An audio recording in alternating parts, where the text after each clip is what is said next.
Il n'avait pas parlé depuis samedi passé. Ouais. Et voilà, après le concert, Nino s'est expliqué.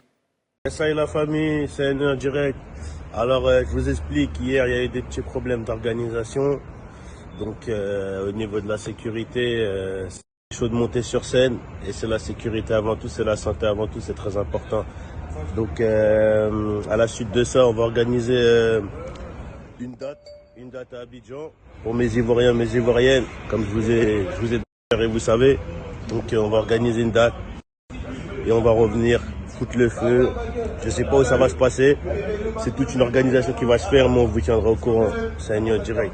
Gros big up la famille. Le promoteur a dit que Nino doit rembourser Ouais. 200 millions de francs CFA.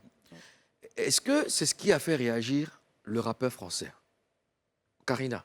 Ouais, je pense bien. Mais après, tu sais, il a dit un truc. Il dit il va revenir. Est-ce qu'ils ne vont pas essayer de s'arranger? Peut-être qu'il y a plus de remboursement. Ils vont essayer de relancer le spectacle. Je ne sais pas si tu me comprends. Moi, je vois. Ils vont essayer de relancer le spectacle. Parce que si toi, tu dois l'argent, puis tu veux revenir. Habituellement, on frappe. Il a ses droits aussi. Ozone. Oui, moi, j'ai parlé avec le promoteur, justement, pour en savoir plus. Ozone! Applaudissez-le! Applaudissez-le! Applaudissez-le! C'est ça, juste de faute de coucher si tu veux t'asseoir ici, tu vas parler. Oui, dis-nous, Ozone. Non, j'ai parlé avec le promoteur pour en savoir plus parce que c'est une chose qui intéresse tout le monde. On veut vraiment comprendre. Ça fait quand même plusieurs jours qu'on parle de ça parce que ça a choqué les Ivoiriens. Il y a eu des blessés, il y a eu des chaises cassées, il y a eu beaucoup d'argent perdu. Il m'a dit que justement, ils sont en négociation parce que Nino et son équipe l'ont contacté. C'est-à-dire qu'ils sont venus vers lui pour négocier parce qu'ils ne peuvent pas payer les dommages et intérêts. Donc, ils sont revenus vers lui pour négocier. Donc, ils sont en train de voir comment caler une date et on attend ça. Il y a toujours une voie d'en penser. Il y a toujours une possibilité de faire les choses. Et mais on parle de Nino, on parle du promoteur, mais on ne parle pas du public qui a payé son ticket pour entrer. Est-ce que le public se fera rembourser? Tout ça, ça fait partie des négociations. Est-ce que les tickets seront reconduits? Est-ce qu'on va laisser tomber pour encore revendre des tickets? Mais ils n'ont qu'à bien négocier. Parce qu'il y a eu des gens qui commencent à se plaindre déjà, nos tickets là, nos tickets là, nos tickets là.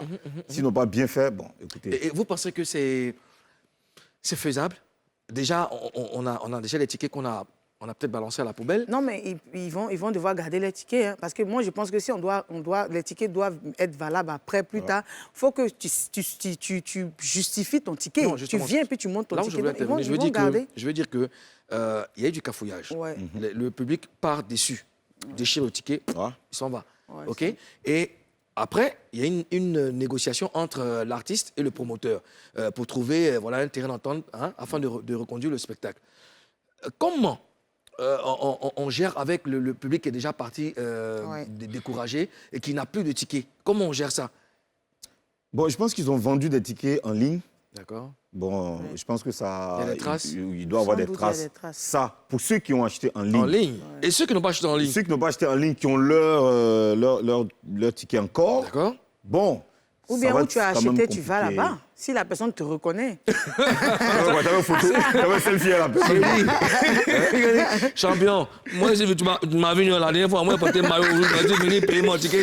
Mais là, combien ceux qui ont fait photo dans la salle ce jour-là?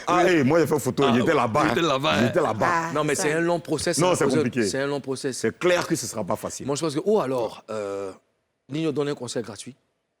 Je pense que c'est la seule solution. Il donne un concert gratuit, il rembourse une partie des dommages et tout. Et puis, je pense que tout le monde est satisfait. Sinon, où tu vas enlever... Le gars qui était à Niamey. Il est venu à Abidjan ici. Il n'a pas assisté au spectacle de Nino. Il n'a pas son ticket. La question aussi, c'est est-ce que les gens vont encore vouloir partir au concert? Après la mésaventure. Et c'est pour ça que... il y a des gens qui se sont fait tabasser. Il ne faut pas aussi jeter la pierre à Nino parce que j'ai écouté, tout à l'heure, on a suivi la vidéo, il parlait de sécurité et d'organisation. C'est très important. C'est l'enfant de quelqu'un. Mais dans le contrat, il y a ce qu'on appelle cas de force majeure. Oui. Ça, je pense que... Je ne sais pas, la juridiction, un cas de force majeure, on peut parler de la pluie, de la foudre, je sais pas, d'un tremblement de terre. Mais vous êtes conscient qu'un artiste international doit venir se produire au parc des sports. Donc, je veux dire, vous prenez tout ce qui est garde-fou, vraiment pour que la sécurité soit de mise. L'organisation. Ben, je compte sur toi. Cette histoire-là, il faut qu'elle soit bouclée cette semaine.